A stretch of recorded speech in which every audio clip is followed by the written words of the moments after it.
Let me start this report today by being absolutely clear.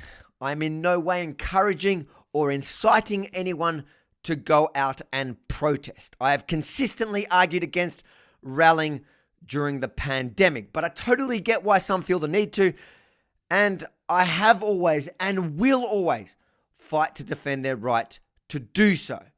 The point of this report is to expose the blatant hypocrisy and the double standard when it comes to policing protests in Victoria at the moment.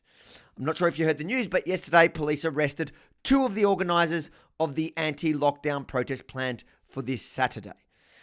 Both men have been charged with incitement. That's why I'm very clear about my message here. They've since been released on bail with strict conditions, two of which are: one, not to post on social media until the 6th, the day after the protest. Yes, that is a condition of bail. And two, not to attend the protest itself. If they breach either of these conditions, they face being remanded until their hearing next year. So it begs the obvious question. Why didn't the state deal with the Black Lives Matter rally organisers in the same way? No one was ever charged for inciting that mass illegal rally. And before the apologists for Dan Andrews make the argument that the Black Lives Matter rally was during stage 3 and now we're in stage 4, let me call you on your bull. Firstly, a couple of weeks before the Black Lives Matter rally, the same organiser arrested yesterday was arrested at an anti-lockdown rally in Melbourne. It was also during stage 3. The fact is, the Black Lives Matter rally was just as illegal as the anti-lockdown rally back then and the upcoming protest this weekend. And the government had the same exact state of emergency powers to stop it. But when asked, have a listen to what Premier Andrews said at the time. We weren't able to stop people. If you, for instance, said we're going to close off the CBD, well, the protest would have happened somewhere else. You can't lock 5,000, 10,000, however many thousand people up. You just can't do that. So let's unpack that. There's two parts. First, he claimed that if you shut down the city, the protests will just move, making it impossible to police.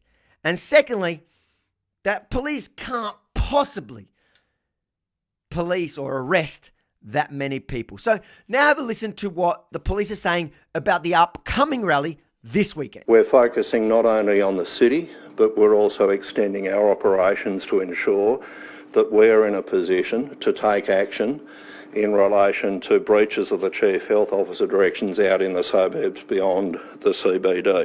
Wow. Suddenly they can police both the city and wherever else the protests move to. But that's not it. Remember when Andrews said they couldn't possibly stop that many people? Well, apparently police have suddenly learnt how to. We'll be arresting them. Their feet won't touch the ground.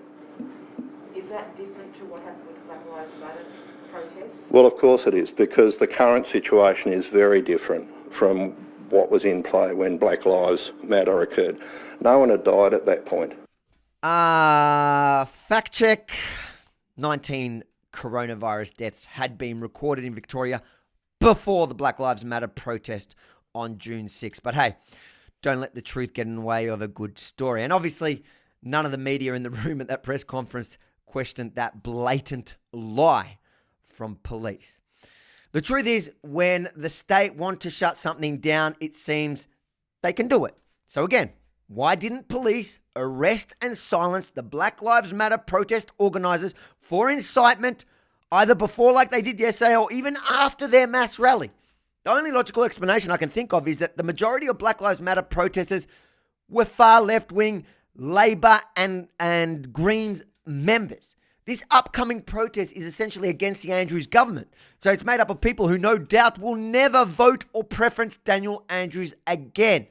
So he has zero incentive to protect them. On the contrary, he wants and needs to shut them down. And that is exactly what makes allowing this double standard so dangerous to our democracy.